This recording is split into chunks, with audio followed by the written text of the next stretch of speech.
नमस्कार प्रिय बंधुओं,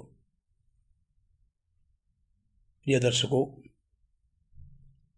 मैं आज आपके सामने एक ऐसी प्रेरक घटना कहो या कहानी कहो रखने जा रहा हूँ। अगर आप इसको गौर से सुनिएगा, ध्यान से सुनिएगा, तो ये हमारे जीवन का जो अर्थ है उसको बदलने पर मजबूर हो जाएंगे आप। अब प्रेरक ये प्रसंग आपको बता रहा हूँ बिना लाग लपेट किए हुए। आप इस सुनोगे तो धीरे धीरे आपकी समझ में आने लग जाएगा। ये आज से करीब 40-45 साल पुरानी बात है। जब मैं हाई स्कूल का छात्र था तो एक बार हम ये गांधी स्कूल के बगल में लुटेरा महाराज का मंदिर है, वहाँ पे हम लोग रहते थे कमरे में, 3-4 लड़के थे। तो एक दिन रात को वहाँ एक फलहारी बाबा आए, केवल फल ही फल खाते थे। तो वो आगे हमारे पास बैठे, वहाँ पे चारपाई में नहीं बैठते थे, नीचे चटाई लगा के नीचे बैठे। फिर हम लोगों का परिचय देखने लगे। फिर उसने मेरे को देखा, मेरे से पूछा उन्होंने, बेटा नाम क्या है तुम्हारा? मैंने बताया मेरा नाम धरणीधर जोशी है। पूछा पिताजी क्या करते हैं? मैंने कहा ये वृत्ति का काम करते हैं, पूजा पाठ करते हैं और ये जन्म कुंडली वगैरह बनवाते हैं। तो बोला है बेटा मैंने इसीलिए कुछ तेरे को देखा, इसलिए कहानी जैसे पूछता हूँ, ये बात पूछता हूँ। मैंने कहा हाँ पूछे। बोले बता ये बताओ तुम्हें किसी दूसरे को देख कभी जलन होती नहीं होती है? उन्होंने ऐसा सवाल मुझसे पूछ दिया, अगर मैं आपसे सवाल पूछूं तो कोई कहेगा कि हाँ मैं जलता हूँ किसी को? मैंने कहा नहीं महाराज, ऐसा तो हो नहीं सकता है। तो उन्हें बेटा नहीं, यही तो है, अगर तुमको जलन नहीं है तुम तो इंसान हो ही नहीं।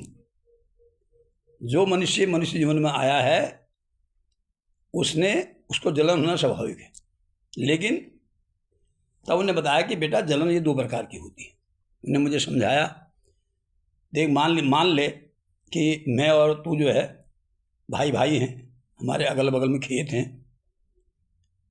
तूने अपने खेत में कभी मेहनत नहीं की, टाइम पे हल नहीं जोता, टाइम पे जुताई नहीं करी, टाइम पे बुआई नहीं करी, टाइम पे खाद पानी नहीं दिया उसको। और मैंने अपने खेत में खूब मेहनत की है,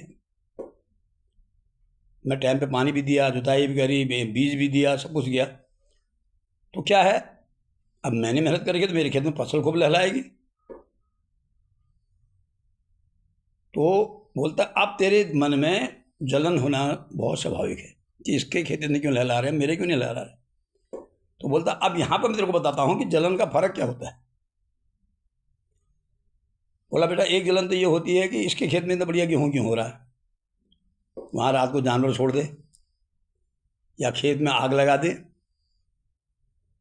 ऐसे कर, यानी कि जिससे उसका नुकसान हो जाए। एक जलन तो ये होती है। और एक जलन ये होती है कि अगर इस बार इसका 40 बोरी गेहूँ हो रहा है तो मैं कैसे इतनी मेहनत करूं कि मुझे 50 बोरी पैदा करके दिखा दूं इसको। उम्मीद है समझ में, घटना आपकी समझ में आ रही होगी, बात समझ रहे होगे। तो बोलते हैं उसने बेटा यही फर्क होता है। एक जलन तो ये होती है जो दूसरे को नुकसान पहुंचाने की सोचती है कि ये इसका बुरा कैसे हो, ये मेरे से आगे कैसे निकल गया, ये आगे क्यों बढ़ गया, क्यों खा रहा है। और एक जलन ये होती है कि इससे आगे मैं कैसे निकलूं, यानी बिना उसका नुकसान किए हुए उससे आगे निकल के देखो। वो जलन इंसान को बनाती है।